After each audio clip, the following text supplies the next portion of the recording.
Assalamualaikum warahmatullahi wabarakatuh. Perkenalkan, nama saya Winda Widyaningrum, NIM A420010047 dari kelas A semester 4. Di sini saya akan mempresentasikan hasil jawaban dari soal yang diberikan oleh Pak Azwar.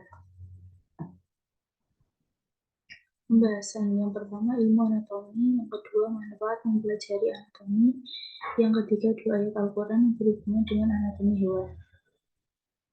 Yang pertama ilmu anatomi. Ilmu anatomi mencakup beberapa hal. Yang pertama eudemomi, yang kedua anatomi analitik, yang ketiga anatomi deskriptif, yang keempat anatomi topografika, yang kelima anatomi komparativa, yang keenam anatomi fungsional, yang ketujuh anatomi perkembangan. Selanjutnya ada endonomi, yaitu ilmu anatomi yang mempelajari penampakan luar pada makhluk hidup. Contohnya dari endonomi seperti kepala, badan, dan ekor dari ikan. Anatomi analitik merupakan suatu studi yang menganalisa bagian-bagian tubuh yang telah terpisah dengan mengurutkan preparat dari yang paling besar hingga paling kecil.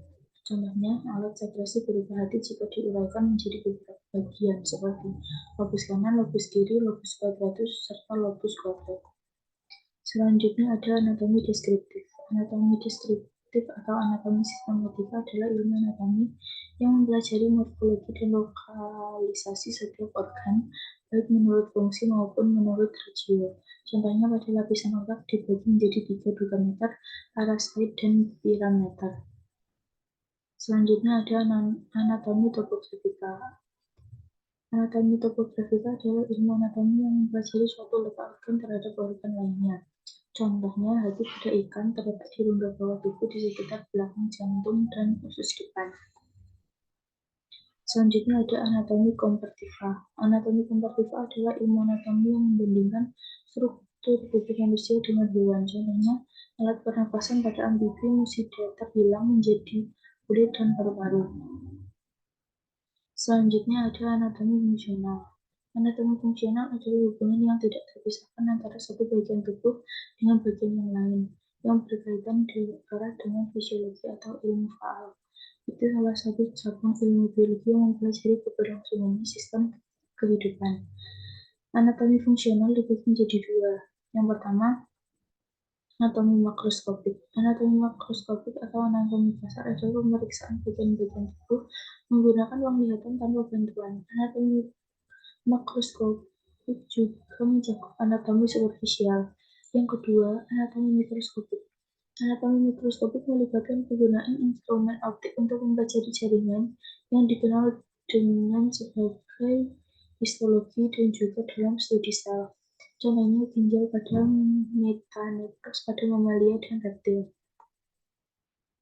Selanjutnya ada anatomi perkembangan. Anatomi perkembangan atau embriologi adalah ilmu yang mempelajari perubahan-perubahan perkembangan dan pertumbuhan sel-sel mulai dari saat pembuahan sampai menjadi manusia.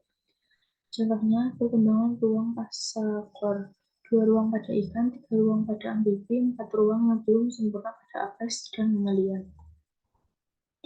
Manfaat yang pertama memberikan pengetahuan lebih atas ragam perkembangan struktur dari makhluk hidup secara mendalam.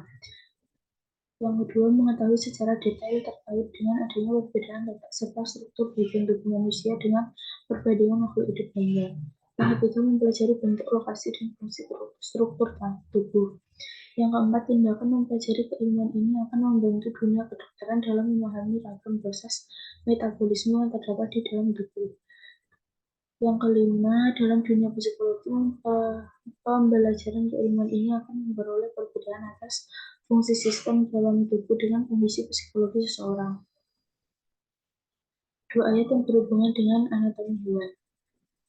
Yang pertama, Quran Surat An-Nahl ayat 18 yang berbunyi, hingga apabila mereka sampai di lembah semut, berkatalah seekor semut, hai semut-semut, masuklah ke dalam sarang-sarangmu, agar kamu tidak diinjak oleh Sulaiman dan tentaranya, sedangkan mereka tidak menyadari.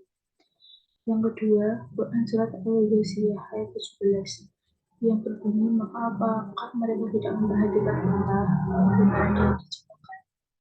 Mungkin sekian dari saya.